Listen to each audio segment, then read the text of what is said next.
बांग्लादेश इस समय चावल आयात को लेकर चर्चा में है। रिपोर्ट्स की माने तो विभिन्न देशों से चावल आयात कर रहा बांग्लादेश इस समय अपने चावल स्टॉक के सर्वोच्च स्तर पर भी है, लेकिन बावजूद इसके पिछले कुछ महीनों में देखा गया है कि लगातार चावल आयात को मंजूरी बांग्लादेश सरकार द्वारा दी जा रही है। अब बांग्लादेश के बाजारों में अमन सीजन यानी कि जुलाई अगस्त के बीच बोई गई धान की फसल पहुंच रही है और किसान जरूरी बोरो सीजन के लिए खेत तैयार कर रहे हैं। पर बांग्लादेशी सरकार ने प्राइवेट सेक्टर से नए चावल के इंपोर्ट को मंजूरी दी है, जिसको लेकर कहा जा रहा है कि इससे बांग्लादेशी किसानों को कीमतों में संभावित झटके की चिंता सताने लगी है। साथ ही बांग्लादेश के किसानों और कृषि अर्थशास्त्रियों ने चेतावनी दी है कि जब देश में काफी सप्लाई है तब इंपोर्ट की इजाजत देने से खेतों की कीमतें कम हो सकती हैं, यानी कि धान की कीमतें कम हो सकती हैं और अमन किसानों को नुकसान हो सकता है। और देश के सबसे बड़े चावल उत्पादक चक्र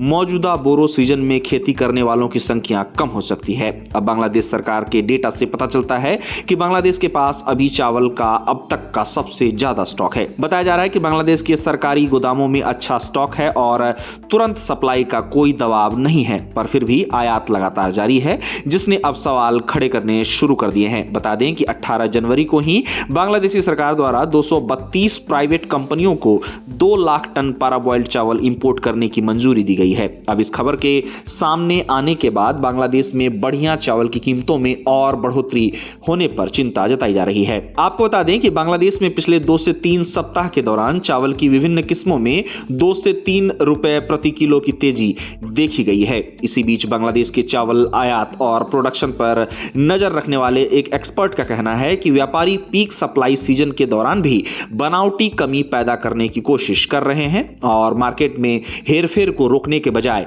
सरकार इंपोर्ट खोलकर जवाब दे रही है, लेकिन फिर भी चावल की कीमतों में तेजी देखी जा रही है। अब इन सब के बीच अर्थशास्त्रियों ने चेतावनी जारी की है कि इस तरह के कदम से किसानों को गलत सिग्नल मिल सकता है, ठीक उसी समय जब बोरो की खेती शुरू हो रही है। बता दें कि बोरो सीजन में नवंबर से मई के बीच धान की खेती की जाती है।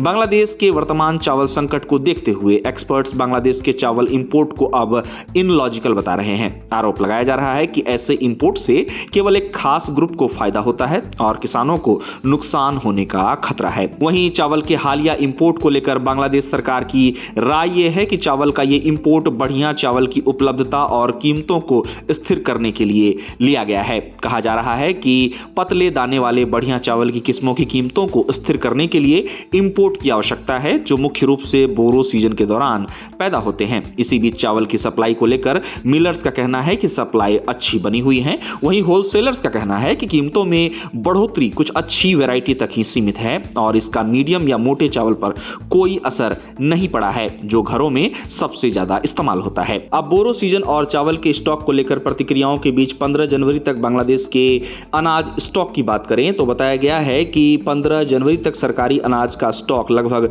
2.1 मिलियन टन था, जिसमें 1.84 मिलियन टन से ज्यादा चावल शामिल है। यह रकम बाकी फाइनेंशियल ईयर के लिए पब्लिक डिस्ट्रीब्यूशन की जरूरतों को पूरा करने के लिए काफी है। इतना ही नहीं, इसके अलावा सरकार इस साल पहले ही 5 लाख टन से ज्यादा चावल इंपोर्ट कर रही है, जबकि 4,83,000 टन प्राइवेट इंपोर्ट से आया है। लेकिन इन सब के बीच बांग्लादेश के किसान डरे हुए हैं और इसका कारण है नए इंपोर्ट से कीमतें कम होने की आशंका। किसानों के बीच ये चिंता उस समय देखी जा रही है जब वे बढ़ती प्रोडक्शन लागत वसूलने की उम्मीद कर रहे हैं। लेकिन हालिया सरकारी चावल इंपोर्ट की इजाजतों ने बांग्लादेशी किसानों को चिंतित करने का काम किया है। बांग्लादेश द्वारा फाइनेंशियल ईयर 2026 में चावल आयात को लेकर बनाए गए प्लान की बात की जाए तो बांग्लादेश इस समय 9 लाख टन चावल का आयात करने जा रहा है, जिसमें प्राइवेट ट्रेडर्स को 5 लाख टन चावल आयात की मंजूरी दी जाएगी और 4 लाख टन चावल का आयात गवर्नमेंट टू गवर्नमेंट डील्स और इंटरनेशनल ट्रेडर्स के जरिए सोर्स किए जाने की खबर है।